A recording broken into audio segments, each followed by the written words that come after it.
The last 5 minutes on your driving test.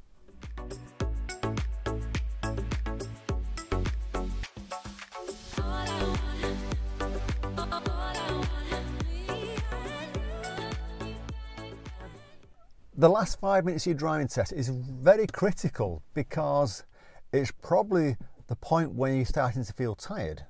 So put yourself in this position. If you're having, say, a 2-hour lesson, by the end as you get towards the end of 2 hours, 1.5 hours, 1 hour, 45 minutes, you're starting to flag out. You might make a little mistake here and there, or you might be just getting stiff in the car. So that's what you're going to be like towards the end of your driving test if you've had like an hour before the test and then you're on the driving test itself. So you're out for 40 minutes and it's like an hour and 45 minutes you've been in the car. And if you're not used to that amount of time in the car, then you're going to start to feel tired. Your brain is going to start to get a little bit fuzzy. So you've got to say to yourself, I need to pace myself. I need to make sure that before the test I'm getting some sleep the couple of days before. Every night get a good night's sleep so you can charge your battery up, so your body's kind of ready for that long time in the car. And if you're one of these people that you can't take an hour before your test because you're physically not good at doing that, mentally you know after an hour that's it, you've had enough, then don't take an hour for your test, because that's like suicide, isn't it, for you? You've had an hour for you. If you're having an hour lesson normally, and then you decide on the week of your test, I'm going to have an hour lesson like I normally do, and then take my driving test, it's like having a double lesson for you. So it's like taking your physical and mental to the extremes at a point, and you're going to get tired, and you're more likely to make more mistakes. So if you're one of these people who actually has an hour lesson, then consider having a short lesson before the test.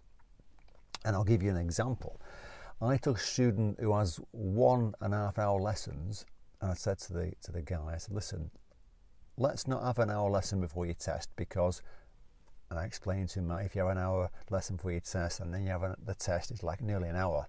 So in total it's like 2 hours. So it's pushing you past your point where you normally have your length of your lesson. So I said, why don't we have half an hour before your test? So it's an hour and a half in total.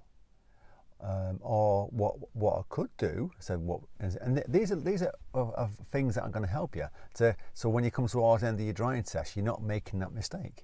Is you could say, well, you drive, the instructor drives you towards the test centre, and then you get in the car 15 minutes before your test, have a little drive round so you don't feel rusty, and then take your test so you're fresh, so you can last that 40 minutes. Because when you're driving round, and like I say, the last 5 minutes of your driving test, you've been driving round, you've done everything you think you've done, and you know you're heading back to test centre at a point. And they could spring it on you, hill start. Or they could say to you, right, we're going to pull over and do a manoeuvre before the end. Or it could be you recognise that you're getting towards test centre and you think you've done everything you can, and all of a sudden they say to you, right, we're going to stop there and we're going to do a reverse bay park in the test centre car park. You could be tired. So don't take the point where it's getting you tired. Pace yourself.